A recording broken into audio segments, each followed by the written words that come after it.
시청자 여러분 안녕하세요. 시사 고향 프로의 김승률입니다. 얼마 전에 윤석열 대통령이 이른바 문재인 케어를 폐지할 거라는 말을 했습니다. 요새 보면 문재인 전 대통령이 한 거라면 일단 다 없애고 보는 것 같은데요. 이걸 폐지한다는 게 과연 어떤 의미인지 알아봐야겠습니다. 그래서 오늘은 당연히 문재인 케어를 알아봐야겠고요. 그리고 그보다 더 근본적인 시스템인 우리나라 건강보험제도를 알아보겠습니다. 사실 건강보험제도만큼 온 국민이 일상적으로 혜택을 보는 제도도 없습니다. 그러니 국민 누구나 이 제도에 대해 상세히 알아야겠죠? 오늘 그걸 시원하게 알려드리겠습니다.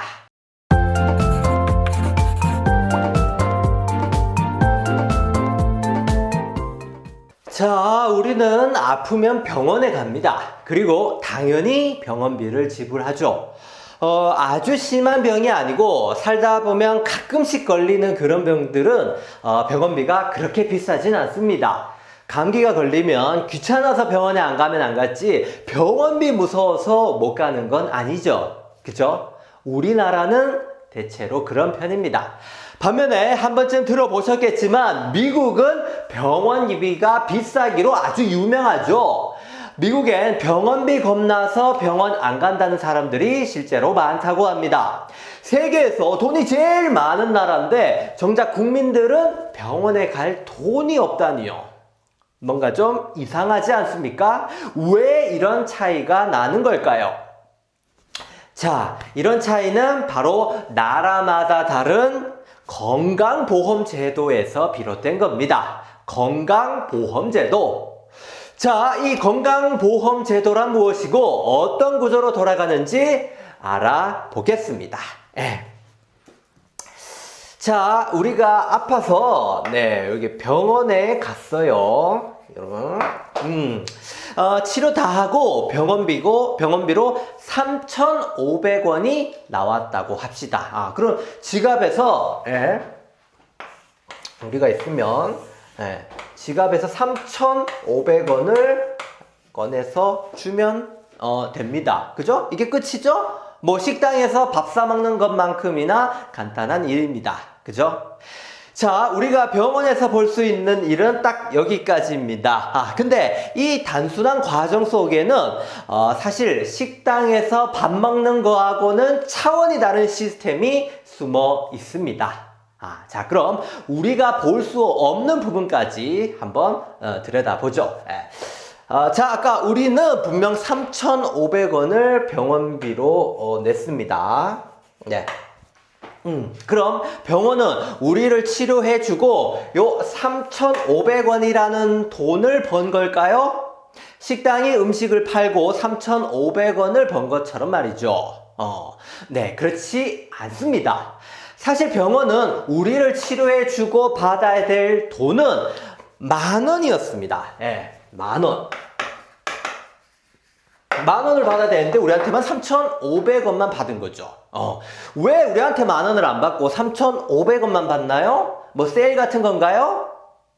아닙니다. 나머지 6,500원은 다른 곳에서 받기 때문입니다. 우리를 대신해서 6,500원을 내주는 곳이 따로 있다는 말이죠. 이 고마운 천사가 누구냐? 바로 건강보험입니다. 건강보험. 자, 우리가 요 10,000원짜리 치료를 병원에서 받을 때 우리가 3,500원만 내는 이유는 나머지 6,500원을 여기 건강보험이 내주기 때문이죠. 이해되십니까? 이렇게 병원은 양쪽에서 돈을 받고 여기 10,000원이라는 수익을 얻는 겁니다. 어렵지 않죠? 자, 우리를 위해 치료비를 내주는 건강보험 고맙긴 한데 이런 의문이 듭니다. 자, 그러면 너희 거기 건강보험은 어디서 돈이 나서 우리 치료비를 내주는데? 그죠? 자, 국민들이 병원에 갈 때마다 이렇게 병원비를 내준다면 실로 어마어마한 돈이 들 겁니다. 그 돈은 다 어디서 나는 걸까요? 사실 그 돈도 바로 우리가 내는 겁니다. 예. 누가 우리를 위해서 대신 내주는 게 아니었던 거죠. 뭐야? 그럼 결국 전부 내 돈으로 병원비 낸 거네. 싼 것도 아니구만. 이렇게 생각 드시나요? 근데 그렇게 단순하게 말할 순 없습니다. 자세하게 살펴볼까요? 자, 요 건강보험제도, 건강보험제도는 쉽게 말해 계모임이랑 비슷합니다. 요즘 젊은 친구들은 계모임 같은 거 안 해서 잘 모를 수도 있겠네요. 자, 잠깐만. 자, 여기에 아주 큰 항아리가 있다고 해보겠습니다. 자, 여기 항아리가 있어요. 자, 여기 큰 항아리에 계모임 사람들이 돈을 모으기로 했습니다. 돈을 모으는 목적은 혹시 모를 병원비를 위해서 입니다. 이제 매달 한 사람씩 여기에다가 10,000원을 넣고 여기 항아리에다가 10,000원을 한 달에 한 번씩 넣고요. 혹시 병원에 가게 되면 병원비의 일부는 여기에 모인 돈으로 내기로 했습니다. 요런 계모임을 만들었어요. 자, 그럼 이 계모임 중에서 한 3사람이 있다고 해보겠습니다. A, B, C. 예. 자, A는 이번 달에 병원을 좀 자주 갔습니다. 그래서 요 항아리에서 30,000원을 꺼내 썼습니다. 네, 30,000원을. 예. 자, 그리고 B는 한두 번 정도 갔는데 항아리에서 꺼내 쓴 돈은 뭐 한 10,000원 정도였습니다. 자, 마지막으로 C는 병원에 한 번도 가지 않았습니다. 그래서 꺼내 쓸 일이 없었죠. 예. 빵원. 자, 좋습니다. 그러면 요 A, B, C만 놓고 볼 때 이 계모임에 가입해서 가장 큰 이득을 본 사람은 누굽니까? 예, 바로 요 A죠. 30,000원의 혜택을 봤으니까요. 반대로 요 C는 여기 매달 10,000원 돈을 내고도 어떤 혜택도 보지 못했습니다. 자, 그럼 요거만 놓고 볼 때 A는 여기에 가입하길 잘했다 이런 생각이 들겠죠. 앞으로도 계모임을 계속 유지할 겁니다. 그죠? 반면에 C는 괜히 가입해서 돈만 날렸네 이런 생각이 들 수도 있겠죠. 자기는 건강에 위해서 병원에 갈 일도 없을 것 같은데 매달 내는 돈이 너무 아까워 이럴 수 있죠. 그죠? 그래서 C는 결국 이 계모임에서 탈퇴하고 나갔습니다. 뭐 그럴 수 있죠. 뭐 어차피 본인 선택이고 자유니까요. 네.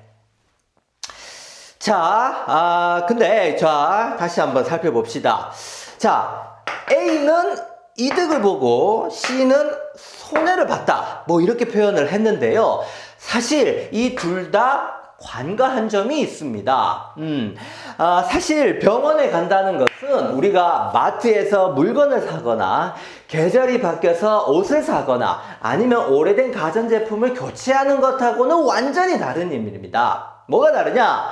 바로 예측할 수 없다는 겁니다. 수많은 사람들이 병원에 가지만 나는 언제쯤 아프니까 이날 병원에 가야지 해서 온 사람이 얼마나 있을까요? 여러분들은 내 몸이 언제 아플지 미리 예견하고 정확한 날짜에 병원에 가시나요? 아니죠. 그런 사람은 없죠. 우리가 요 병원에 갈 때는 대부분 예기치 못한 일로 갑니다. 아무리 건강한 사람도 갑작스러운 사고 한 번에 병원 신세를 질 수도 있죠.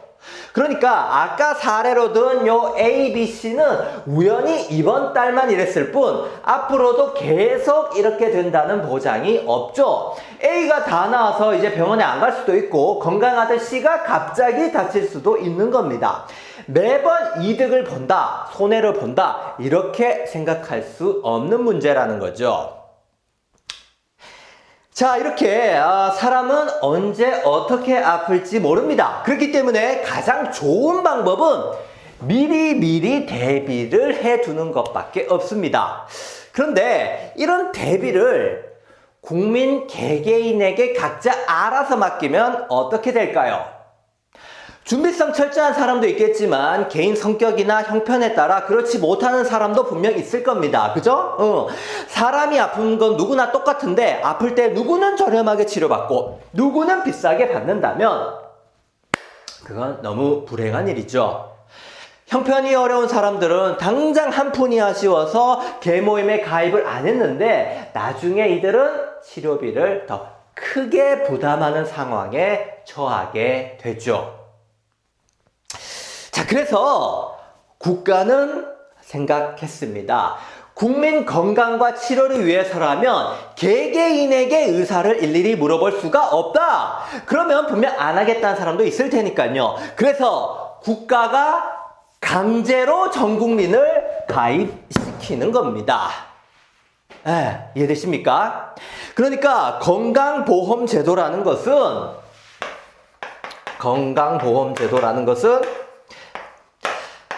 모든 국민을 강제로 가입시킨 계모임입니다. 강제로 가입시켰다는 말은 어느 국민도 이 계모임에 가입을 안 하거나 나중에 탈퇴할 수 없다는 뜻입니다. 왜냐? 그 어떤 누구도 한 번도 안 아프고 한 번도 병원에 안 갈 수는 없기 때문이죠. 그리고 이 계모임에 가입한다는 뜻은 바로 돈도 내야 한다는 말입니다. 그러니까 저와 여러분들 모두 여기 항아리에 돈을 넣는 계모임 가입자라는 거죠. 그래서 우리가 아플 때 이 돈으로 병원비를 내는 겁니다. 아니 근데 저는 건강보험에 돈을 한 번도 낸 적이 없는 것 같은데요. 혹시 이런 생각 하시는 분 계시나요? 그건 여러분이 월급 받을 때 미리 싹 빼가기 때문에 그렇습니다. 여러분들의 의사나 허락은 물어보지도 않죠. 왜냐? 이미 강제 가입되어 있으니까요. 근데 저는 월급도 받아본 적이 없는데요. 그럼 여러분들의 보험금은 부모님이 대신 내주고 계십니다. 그러니까 여러분들은 걱정하실 필요가 없어요. 여러분들은 아주 성실히 납부하고 있습니다. 아시겠죠? 자, 건강보험제도 간단하게 일반적인 내용으로 알아봤습니다. 이 제도는 국가가 시행하는 스케일이 아주 큰 사업입니다. 전 국민이 이 항아리에 돈을 붓고 또 뺏었으니까 얼마나 큰 돈이 오고 가겠습니까? 그죠? 그리고 돈도 돈이지만 국민의 건강과 생명에 직결되는 아주 중요한 제도입니다. 우리가 아플 때 돈 걱정 없이 병원에 갈 수 있는 것도요, 우리가 틈틈이 여기에 돈을 넣어두고 대비를 해뒀기 때문입니다. 이해되시죠? 자, 건강보험제도는 우리나라뿐만 아니라 다른 나라들도 다들 하고 있는 제도입니다. 웬만한 나라들이 비슷비슷하게 이 제도를 운영하고 있죠. 자, 그럼 아까 했던 질문, 미국 같은 그 선진국은 왜 병원비에 벌벌 떠는 걸까요? 그건 이 제도의 디테일이 각 나라마다 조금씩 다르기 때문입니다. 운영하는 취지는 비슷하지만 그 속에 담긴 양과 질이 차이가 날 수 있는데요. 지금부터 건강보험제도가 실제로 어떻게 돌아가는지 알아보겠습니다.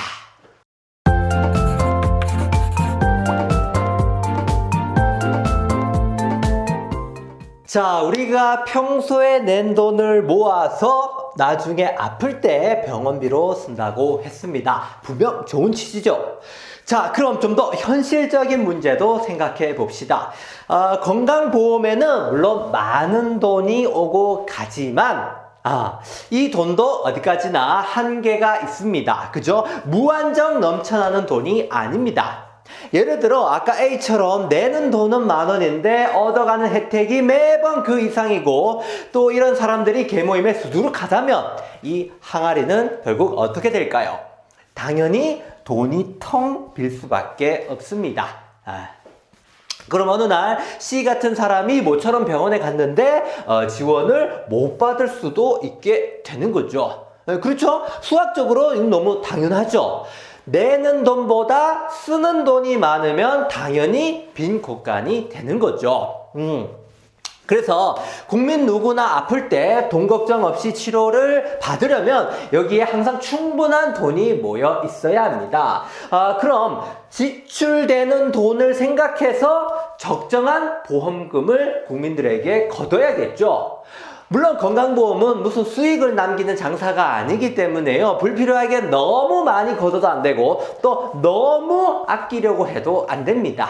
그렇겠죠.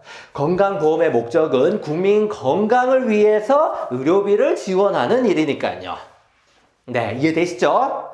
자, 그래서 모든 살림살이가 그렇듯이 건강보험도 들어가는 돈과 나가는 돈을 균형 있게 설계해야 됩니다. 그래서 들어오는 돈과 나가는 돈에 원칙이 있어야 되는데 그 중에서도 더 중요한 게 바로 요 나가는 돈입니다. 왜냐하면 어차피 이건 돈 쓰려고 만든 제도니까요. 이 나가는 돈에 따라 요 거두는 금액도 조정을 하면 되죠. 그래서 지금부터 건강보험 항아리에서 어떤 원칙으로 돈이 나가는지 그걸 설명해 드리겠습니다. 자, 돈이 들어오는 거는 수입이라고 치면 나가는 건 지출이 되겠죠. 근데 이 지출은 아무 이유 없이 그냥 막 나가는 게 아니다. 원리 원칙이 있어야 된다. 이 말입니다. 과연 무엇일까요? 자, 건강보험은 어떻게 돈이 나갈까요? 네. 자, 앞서 봤듯이 우리가 여기 병원비를 낼 때요, 일부를 지원해 주는 게 건강보험 제도입니다. 돈이 무한정 있는 게 아니기 때문에, 이제 이런 고민을 해야겠죠. 그럼 대체 얼마나 지원해 줘야 할까? 이게 아주 중요한 질문입니다.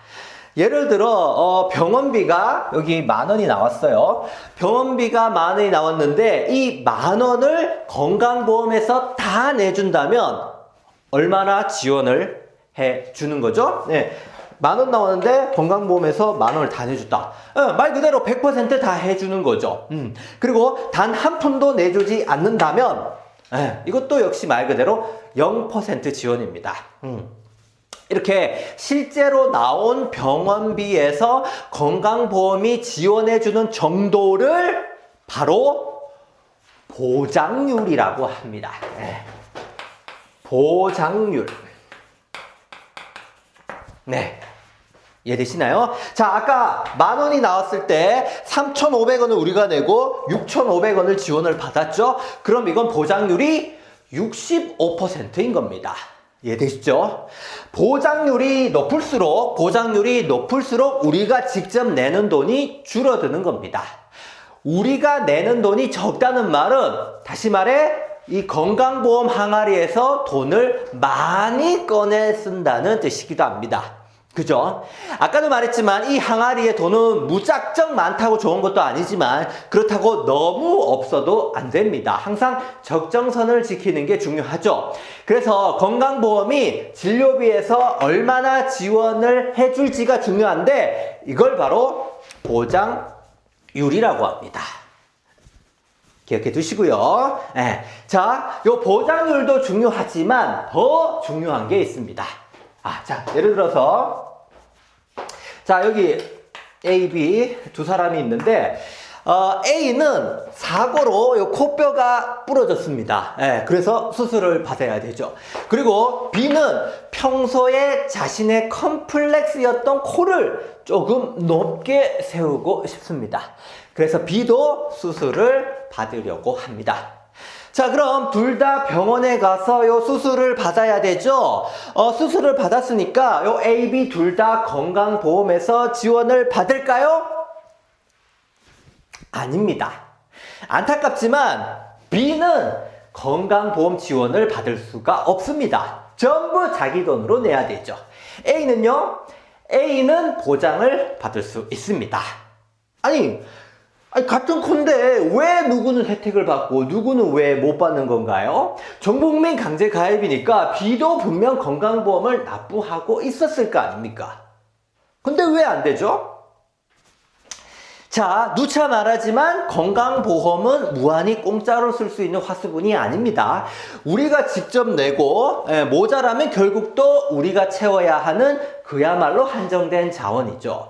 그렇기 때문에 가급적이면 좀 더 필요한 것에 이 재원을 쓰도록 우선순위를 정할 수밖에 없습니다. 사고로 코뼈로 부러진 사람과 자기 만족을 위해 코를 세우는 사람, 어디가 좀 더 시급하다 할 수 있을까요?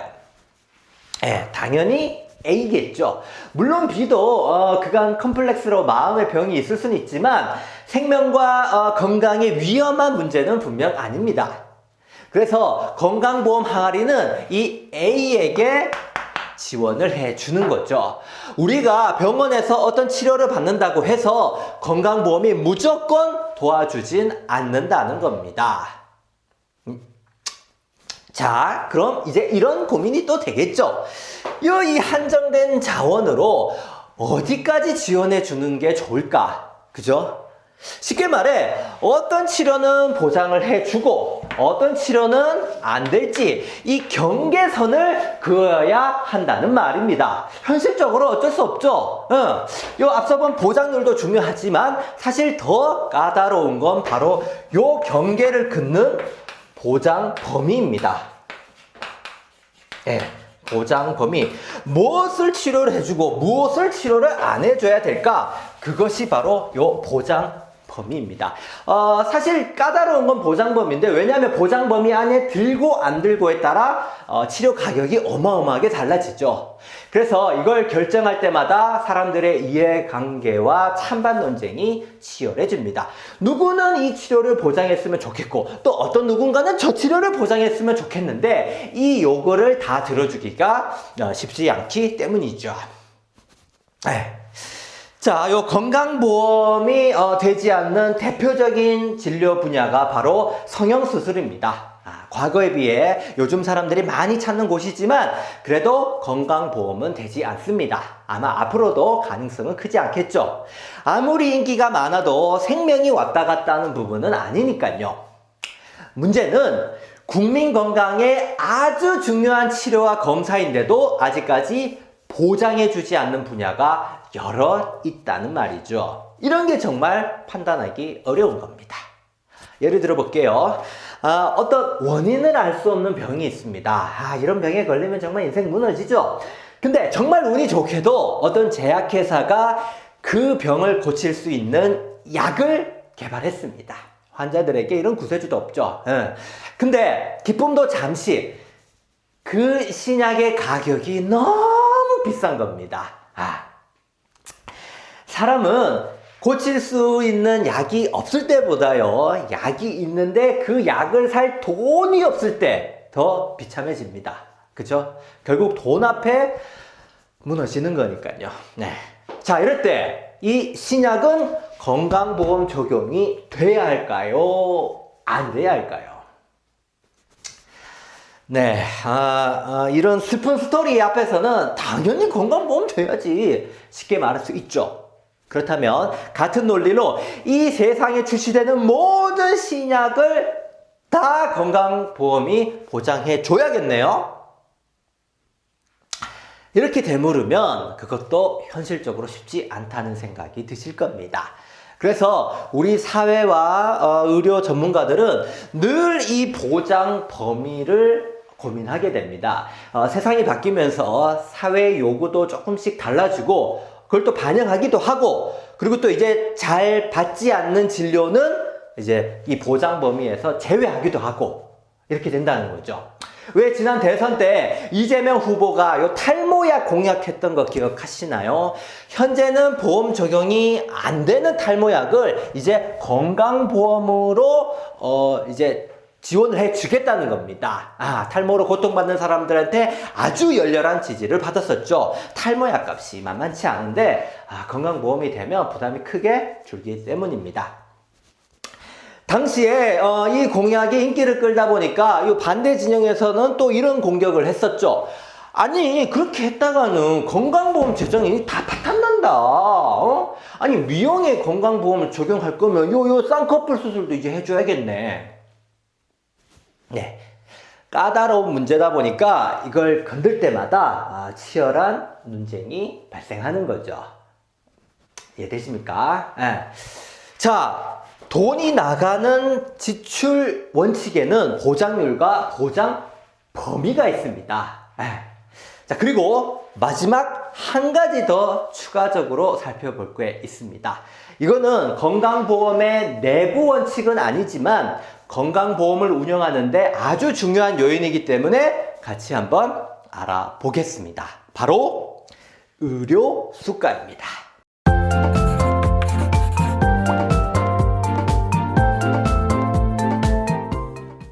자, 우리가 식당에서 밥을 먹을 때, 가게에서 물건을 살 때 그 가격은 누가 정할까요? 당연히 그 가게의 사장님이 정할 겁니다. 월세, 재료비, 인건비 이런 것들을 다 따져서 받아야 될 돈을 정하겠죠. 파는 쪽에서는 많이 받을수록 좋겠지만 너무 비싸면 사람들이 또 잘 안 사겠죠. 그러니 그 적정선을 찾아야 될 겁니다. 그죠? 자, 그렇다면 병원은 어떨까요? 병원은 우리를 치료해주고 받는 진료비를 어떻게 정할까요? 가게 사장님들처럼 병원 원장이 마음대로 결정하는 걸까요? 밖에 나가면 병원도 한두 군데가 아니니까 병원들끼리도 경쟁이 치열하겠죠? 그럼 자연스럽게 시장에서 알맞은 가격선을 찾게 되겠네요. 그죠? 시장의 논리대로 아무리 진료비가 싸도 치료를 잘 못하면 사람들이 잘 안 갈 테고요. 좀 비싸도 병을 잘 낫고 최고의 서비스를 제공한다면 사람들이 많이 갈 겁니다. 그죠?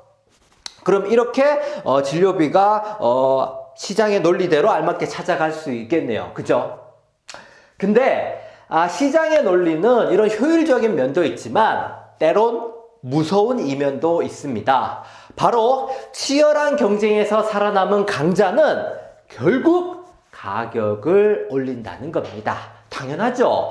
어떤 시장에서 공급자가 한 명밖에 없다면 이때가 바로 돈을 긁어 모을 때 아닙니까? 그죠? 이게 죄는 아니지만 소비자 입장에서는 분명 부담이 높아질 수밖에 없습니다.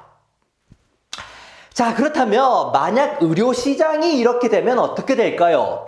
유일하게 남은 큰 병원이 진료비를 자기 마음대로 쭉쭉 올린다면 결국 너무 비싸서 치료를 받지 못하는 사람들이 생길 겁니다.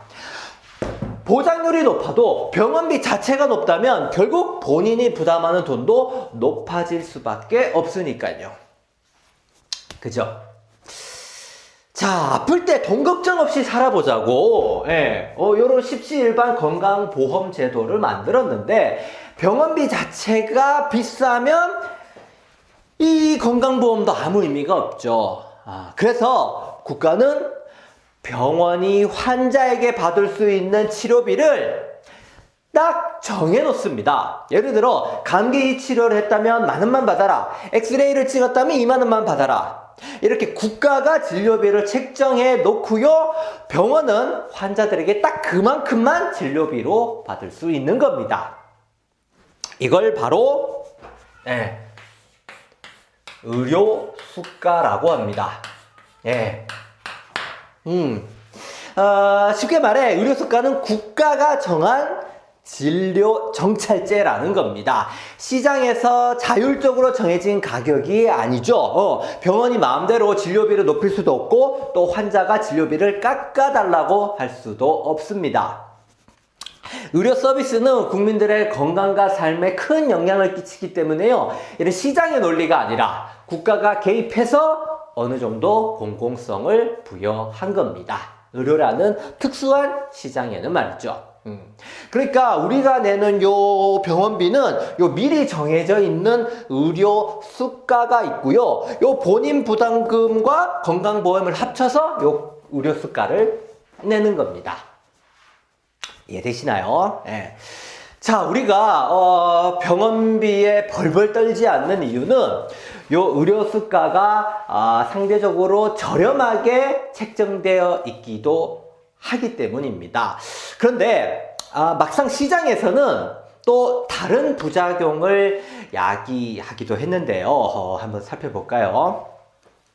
예를 들어 의료 수가가 요 10,000원인 진료가 있어요. 그럼 환자는 3,500원 내고 건강보험회사 6,500원 내죠. 병원은 이렇게 10,000원을 번다 했습니다. 물론 병원도 월세 내야 되고 의사나 간호사들 월급도 줘야 되고 각종 재료들도 사야 됩니다. 치료에도 일종의 원가가 드는 거죠. 모든 생산 원리가 그렇듯이 제품 가격보다 요 원가가 더 높으면 공급이 될 수가 없죠. 마찬가지로 어떤 병원은 월세도 엄청 비싸고 직원들도 많아서 요 10,000원이라는 의료 수가로는 남는 게 없어요. 그럼 이 병원은 자연스럽게 요 진료를 보지 않으려고 하겠죠. 그러면 환자들이 아파도 이제 요 병원이 갈 데가 없는 겁니다. 이해되시나요? 자, 왜 이런 문제가 발생할까요? 의사들은 아주 오랜 시간 공부하고 훈련받아서 그 자격을 받았습니다. 그들도 고생한 만큼 돈도 많이 벌고 싶겠죠? 그럼 의사들은 어떻게 돈을 벌 수 있을까요? 요 의료 수가가 책정된 진료는 그 정책 취지상 진료비가 상대적으로 낮습니다. 그렇겠죠. 사람들이 자주 걸리고 아픈 병을 저렴하게 치료해야 이 제도가 의미 있는 거잖아요. 그죠? 그래서 우리 건강과 생명에 직결되는 진료는 보통 건강보험이 제공되어 있고 또 의료 수가가 낮게 책정되어 있습니다. 근데 문제는 요 병원이 받을 수 있는 돈은 이미 정해져 있기 때문에요. 수익을 더 남기려면 다른 방법을 고민할 수밖에 없다는 겁니다. 예를 들어 운영비를 좀 더 깎던가 아니면 환자들에게 또 다른 진료를 권유한다든가 말이죠. 막 병원에 가면은 막 이상한 광고 되게 많아요. 이거 하면 좋아진다. 이런 걸로 이제 수익을 남기려고 한다는 거죠. 또 환자가 많이 오면 그나마 낫겠지만 요즘엔 병원들끼리 경쟁도 아주 치열합니다. 요즘엔 개원했다가 문 닫는 병원도 엄청나게 많거든요. 자, 이렇게 의료 수가가 낮은 게 우리한테는 좋은데 요 병원 입장에서는 돈이 안 되는 겁니다. 돈이 안 되다 보니까 그런 병원은 줄어들 수밖에 없고 또 그 말인 즉슨 그쪽 분야의 의사도 점점 줄어든다는 거죠. 그럼 다 어디로 가냐? 바로 돈 되는 진료 쪽으로 가는 겁니다. 가장 대표적인 분야가 바로 성형, 미용 쪽이죠. 이쪽 진료는 건강보험 적용이 안 된다고 얘기했죠. 건강보험이 안 되기 때문에 이 진료비는 병원이 마음대로 정할 수 있습니다. 그러니까 병원이 실력만 좋다면 가격을 얼마든지 비싸게 받을 수 있다는 거죠. 이 분야는 철저히 시장 논리로 돌아가는 겁니다. 의료 수가를 국가가 정해서 제시하는 게 아니란 말이죠. 자, 그래서 많이들 들어보셨겠지만 의사들의 인기과와 기피과의 편중이 나날이 심해지고 있습니다. 이미 지방에는 수술할 의사가 없는 실정이고요. 서울 강남에는 성형외과들의 피 튀기는 경쟁이 오래전부터 시작됐습니다. 이 문제가 갈수록 심각해지자 지난 정부 때 의사 수를 더 늘리는 방안을 추진한 적이 있었죠. 그러자 의사들이 집단 휴업을 하고 거세게 반대를 했었습니다. 기억나시죠? 그 코로나 시기에 의사들이 이렇게 막 반대 시위를 해가지고 난리가 난 적이 있었습니다. 이때 의사들은 의사 수가 문제가 아니라 낮은 의료 수가가 문제라고 지적했습니다. 생명을 살리는 과는 돈이 안 되다 보니까 이런 편중이 심해졌다는 거죠. 그래서 의료 수가를 더 높여달라고 요구했었습니다. 근데 사실 그것도 쉽지 않은 결정이었습니다. 왜냐면 의료 수가를 높이면 건강보험액과 개인 부담금이 둘 다 높아지기 때문이죠. 그래서 이때 아무것도 추진되지 못하고 그냥 흐지부지 되고 말았습니다. 자, 이해되시나요? 자, 이렇게 우리나라 의료시장은 한 축에는 의료수가. 그리고 또 한 축에는 건강보험이라는 두 개의 축이 같이 돌아가고 있습니다. 의료수가에 따라 우리 진료비를 내고요. 그 중에는 우리가 직접 내는 본인 부담금이 있고요. 나머지는 보장률과 보장 범위에 따라 건강보험에서 지원을 받습니다. 그러니까 개인 부담금, 보장률, 보장 범위의 이 상관관계를 따지면 아마 이렇게 되겠죠. 보장률과 보장 범위가 높다면, 이게 둘 다가 높다면 본인 부담금은 어떻습니까? 본인 부담금은 상대적으로 줄어듭니다. 우리가 내는 돈이 적어지는 거죠. 그죠? 그리고 반대로 보장률과 보장 범위가 낮다면 본인 부담금은 높아지는 겁니다. 네, 이해되시나요?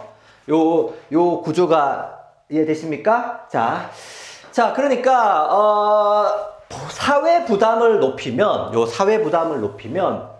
국민들의 부담이 줄고, 반대로 요 사회 부담을 낮추면 역시 그 국민들이 그 부담을 지게 되는 구조라는 거죠. 이해되십니까? 자, 이 건강보험은 요 양면성에서 절대 벗어날 수가 없습니다. 의료 서비스를 모두가 부담할 것인가, 아니면 개인에게 맡길 것인가. 요 두 개의 기점을 두고 어디로 가기 위해서 고민을 할까? 계속 이 최적의 균형을 찾기 위해서 고심을 하는 거죠. 자, 그렇다면 우리나라 건강보험제도는 현재 어디쯤에 있을까요?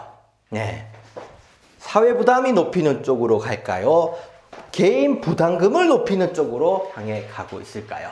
이 두 기점 중에서 어느 방향으로 가고 있을까요?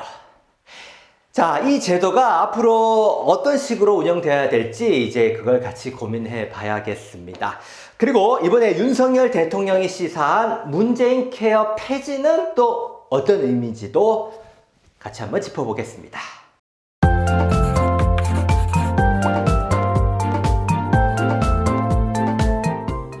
자, 우리의 건강보험 제도는 어떤 방향으로 가야 될까요?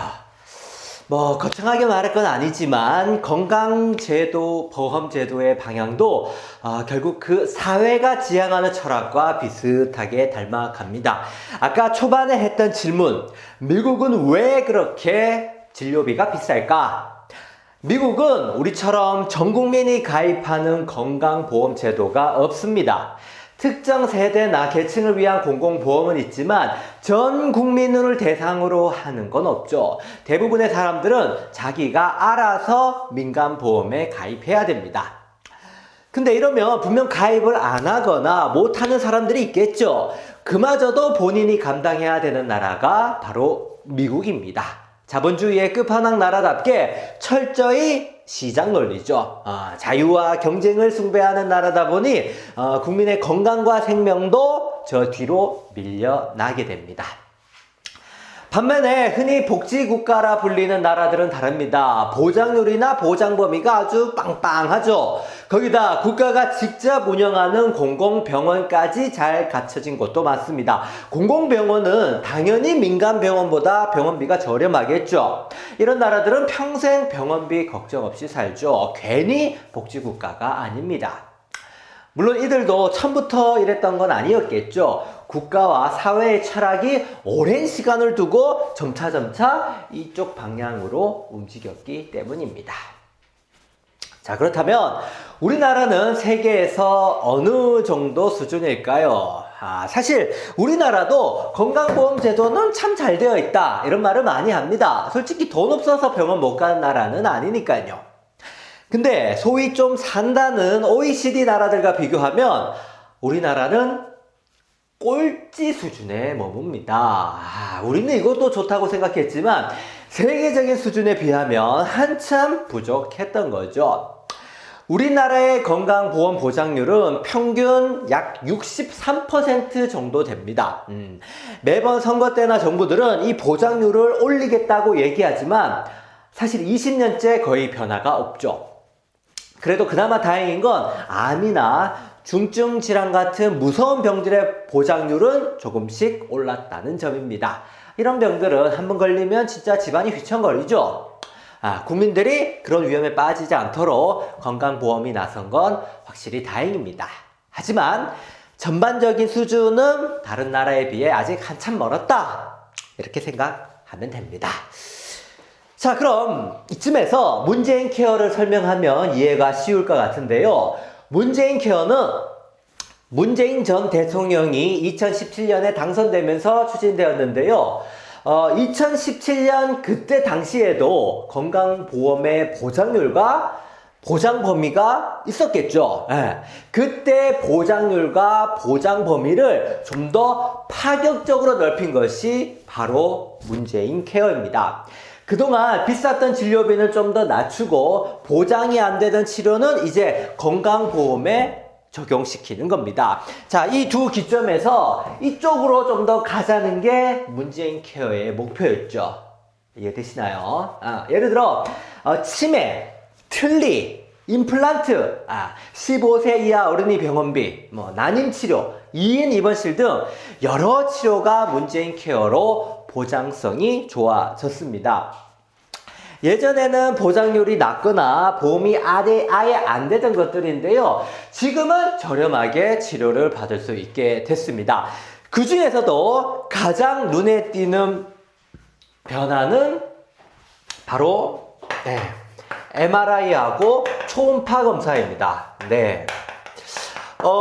이 MRI 검사는 예전부터 비싼 검사로 유명했습니다. 우리 몸의 구석구석을 살펴볼 수 있어서 유용하긴 한데 비용 때문에 망설여지던 검사였는데요. 이 MRI가 건강보험 보장 범위에 들어가면서 이제 큰 부담 없이 받을 수 있게 됐습니다. 문재인 케어로 달라진 점을 꼽을 때 제일 먼저 손꼽히는 게 바로 이 MRI 검사라고 할 수 있죠. 자, 그러니까 문재인 케어는 특별히 새로 만들어진 제도와 시스템이 아닙니다. 문재인 대통령 임기 동안 점차적으로 확대된 건강보험 보장성을 통칭하는 표현이죠. 이해되시나요? 문재인 정부의 철학은 우리의 의료 시스템이 이쪽으로 더 가야 된다고 생각했기 때문입니다. 자, 그럼 윤석열 대통령이 말한 문재인 케어 폐지는 무슨 뜻일까요? 이제 쉽게 이해할 수 있겠죠. 문재인 케어로 확대됐던 보장성을 다시 줄이고 그 예전으로 돌리자는 거죠. 그렇게 되면 MRI나 아까 말한 치료를 받을 때 다시 비싼 비용을 내야 됩니다. 사실 병원에 가는 국민들 입장에서는 예전으로 돌아가면 더 안 좋을 것 같은데요. 윤 대통령은 왜 문재인 케어를 폐지한다는 걸까요? 그 이유로 건강보험 재정이 악화된다는 점을 들었습니다. 건강보험 항아리에서 돈이 너무 많이 나간다는 거죠. 여러분은 이 결정을 어떻게 보시나요? 자, 앞서 배웠지만 건강보험은 분명 공짜가 아닙니다. 국민들이 조금씩 모아서 만든 기금이죠. 보장률과 보장 범위가 커지면 그만큼 지출이 늘어난다고 했습니다. 그럼 보장성을 강화한 문재인 케어는 진정 잘못된 방식이었을까요? 여러분은 어떻게 생각하시나요? 자, 건강보험 제도의 취지를 다시 한번 생각해 봅시다. 우리는 왜 이 항아리에 돈을 모으고 있죠? 갑자기 아플 때 돈 걱정 없이 치료받기 위해서였습니다. 그죠? 언제 어떻게 아플지 모르니까 미리 대비하자는 거였죠. 자, 윤석열 대통령이 말했듯이 건강보험 제도 파탄 나면 안 된다. 그것도 물론 맞는 말입니다. 그렇다면 건강보험 재정은 얼마나 많이 남아야 좋은 걸까요? 단순히 남기만 하면 좋은 걸까요? 쉽지 않지만 그래도 확실한 건 건강보험기금을 마련하는 이유는 요 수입 대비 지출을 줄여서 수익을 남기는 게 아니라는 겁니다. 이걸로 장사하려는 게 아니란 말이죠. 이건 그저 국민들이 아플 때 제때 치료를 받을수록 도와주는 보조적 도구일 뿐입니다. 그러니까 이 정책의 목적이 진정한 국민들의 건강한 삶이라면요, 그저 이 항아리에서 액수가 얼마나 나가는지, 그게 문제가 아니라 얼마나 잘 쓰여지고 있는가가 핵심이라는 겁니다. 돈을 남기는 게 자랑이 아니고 잘 쓰이는 게 관건이라는 거죠. 자, 이런 관점에서 볼 때 문재인 케어 폐지를 다시 따져보면요, 실로 참 안타까운 발언입니다. 문재인 케어가 보장성을 강화했으니까 그 전보다 재정이 더 많이 나갔을 수는 있습니다. 그죠? 그럼 지출이 많아진 만큼 건강보험 재정을 앞으로 어떻게 좀 더 끌어올릴지에 대한 얘기를 하든가, 아니면 문재인 케어는 다소 부족한 방향이 있었다, 앞으로는 다른 방향으로 보장성을 더 강화하겠다, 뭐 이런 설명도 없이요, 그저 그냥 문재인 케어가 요 재정 지출을 늘렸으니까 폐지하겠다라는 말은 사회보장제도에 대해 아무것도 모르고 하는 소리나 다름이 없습니다. 그런 식으로 따지면 요 보장률과 보장 범위를 다 깎아버리지요. 그럼 건강보험 재정이 더 튼튼해질 거 아닙니까? 그게 바로 국민들을 위하는 걸까요, 그럼? 아니면 이 건강보험 제도를 아예 폐지시키시죠. 그럼 파탄날 재정 자체가 없잖아요. 그죠? 그것도 역시 국민들을 위하는 걸까요? 그러니까 어떤 정책의 실효성을 따질 때는 국민들이 본 혜택과 효용을 기준으로 해야지요. 돈이 얼마가 들었고 얼마를 남겼고 이런 걸로 따지니까 늘 대책이 없는 거죠. 정부는 회사가 아닙니다. 자, 마지막으로 건강보험 제도에 닥쳐올 위기를 하나만 언급하고 마무리 짓도록 하겠습니다. 자, 지금까지 그나마요 잘 쓰고 있는 건강보험 제도. 하지만 이제는 진짜 변화가 필요한 시점이 왔습니다. 무슨 위기가 닥쳐오고 있냐? 우리나라에 점점 다가오고 있는 바로 고령사회입니다. 인생에서 병원에 제일 많은 시기가 바로 노년기 때입니다. 그 노년층 비율이 급격히 증가하고 있단 말이죠. 그럼 앞으로 건강보험 지출은 어떻게 될까요? 아마 지금보다 더 많이 어마어마하게 늘어나겠죠. 그럼 그때도 계속 재정이 파탄난다고 보장성을 줄일 건가요? 노인 빈곤율이 세계에서 제일 높은 나라가 건강보험 보장성마저 줄이면 어르신들이 마음 놓고 병원에 잘도 가겠다, 그죠? 자, 지금 다가오는 사태는 우리 사회가 한 번도 대처해 본 적이 없는 문제입니다. 운 좋게 피할 수 있는 일도 아니고 시간만 좀 더 지나면 명백히 다가올 미래입니다. 그런 초유의 사태를 두고 우리의 대처는 너무 단편적이고 여전히 과거에 머무르고 있는 것 같습니다. 그냥 항아리에서 나가는 돈만 줄이면 능사일까요? 늘어나는 지출을 감당하기 위한 새로운 해법이 필요하지 않을까요? 여기서 우리는 어떤 방향으로 가야 될까요? 자, 오늘 건강보험 제도가 어떤 시스템으로 돌아가는지 살펴봤습니다. 다들 이해가 되셨나요? 문재인 케어 폐지가 어떤 의미인지도 짚어봤습니다. 그리고 우리 앞에는 이것보다 더 큰 문제가 도사리고 있다고도 했는데요. 정부가 어떤 방향으로 끌고 가는지, 그것이 정말 옳은 방향인지 우리 스스로도 생각해보고 그에 맞게 목소리도 낼 줄 알아야겠습니다. 저는 여기서 인사드리겠습니다. 여러분 고맙습니다.